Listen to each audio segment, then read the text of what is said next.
continue. Oh, I have to. Perfect Dark. Yeah. Yeah. Yeah. So Bioshock was definitely Yeah.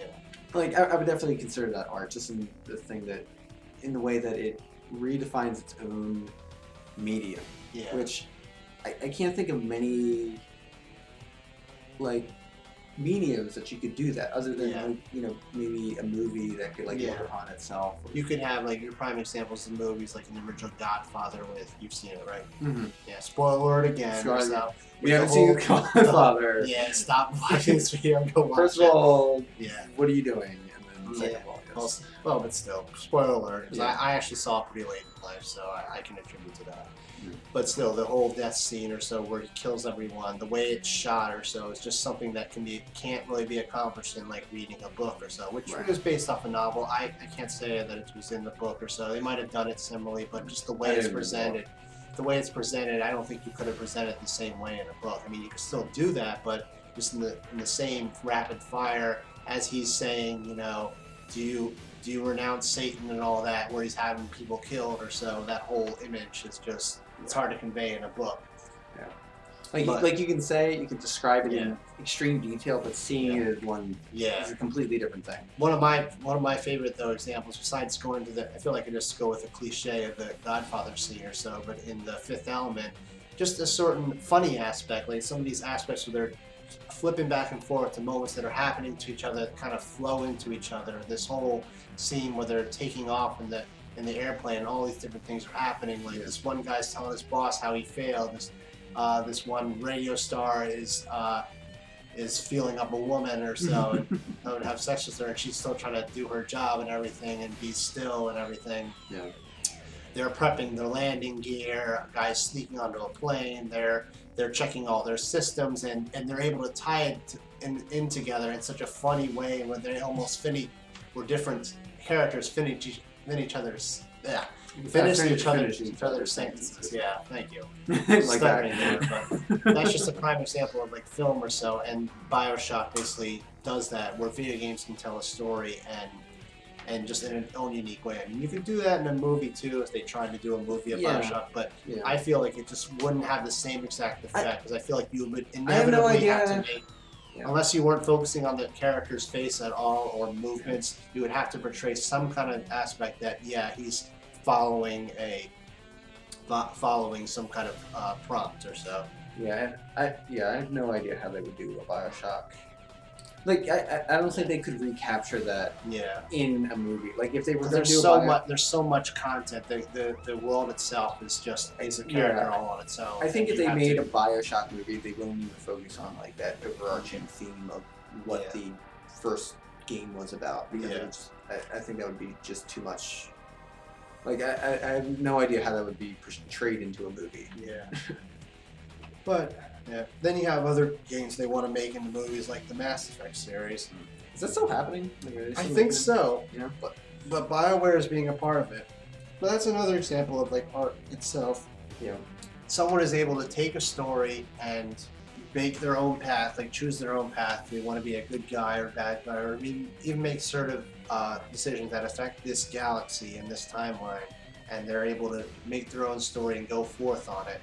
And everyone can have a different experience, like have their own shepherd or so, as you call it. You have a male or female shepherd, look like you want them to look like, make a couple different shepherds or so, and just create your own little stories or so. People choosing your teammates, certain ones may die or live or so, or how you want to play the game. You can construct your background, like you don't actually ever live your backstory, but it's kind of like told to you, which is kind of weird. Yeah. It's like, it's like you grow up and you're like, oh hey, this terrible thing happened to you. Yeah. Trust me, it happened. It's like, whoa. It's like this. It's just this thing that can keep popping up, whether you were where you were born and what was the big thing that stood out in your military experience before the whole events of the story unfold.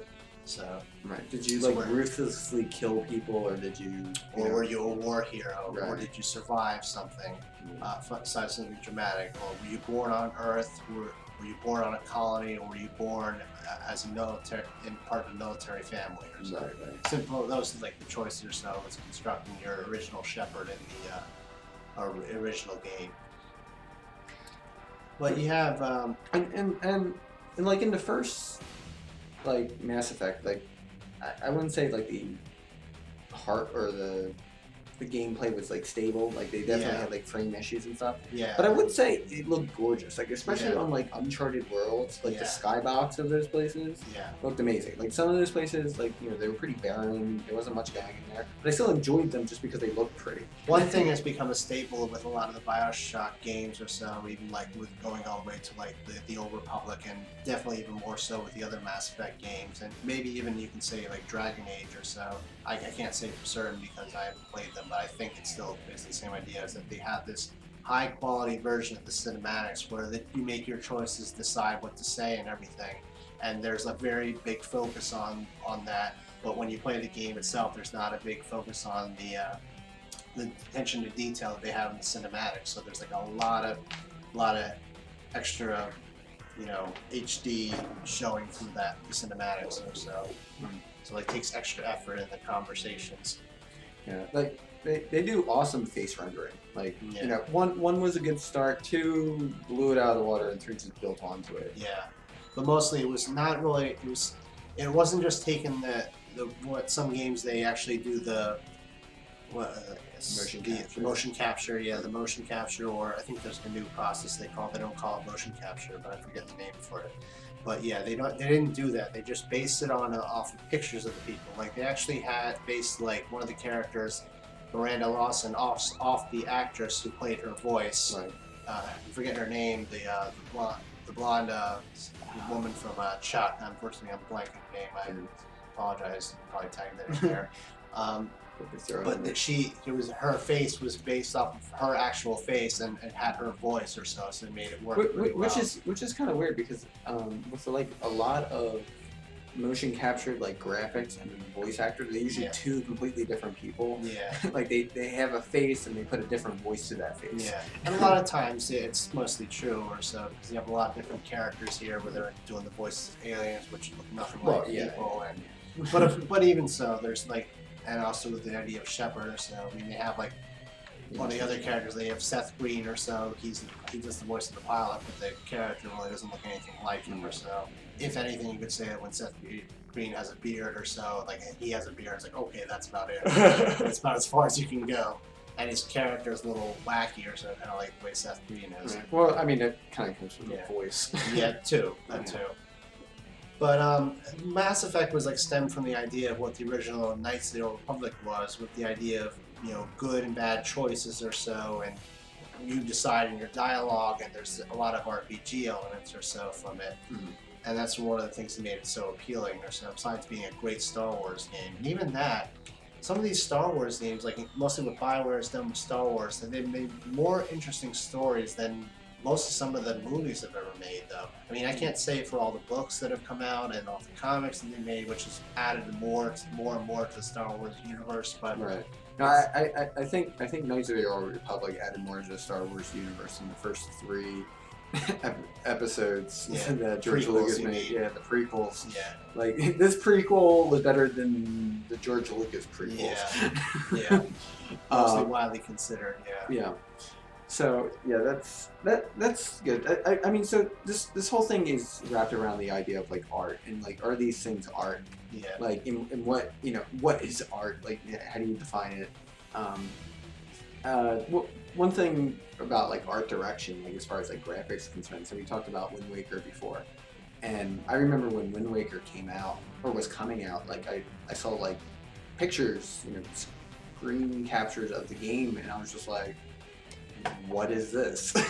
Because we just went from Ocarina of Time to Majora's Mask, where it was the same sort of graphics, and then realistic somewhat for what they could do on an N64. Right, and then they went anime, cartoony. Yes, cell shade. Yeah, cartoony, and like I was looking at this and I'm like, well, I love Legend of Zelda, and I'll probably buy this game, but I'm like, God, why couldn't they make it more realistic and all this other? And that was everybody else's some people may have just outright boycotted the game because of the cartoony graphics or so. Oh, they missed out. I know people who were huge Legend of Zelda people who've never played Wind Waker because they're like, oh, I didn't like the graphics. Yeah. I'm like, you missed out because the thing is, the way that the graphics worked, it just made it like flow.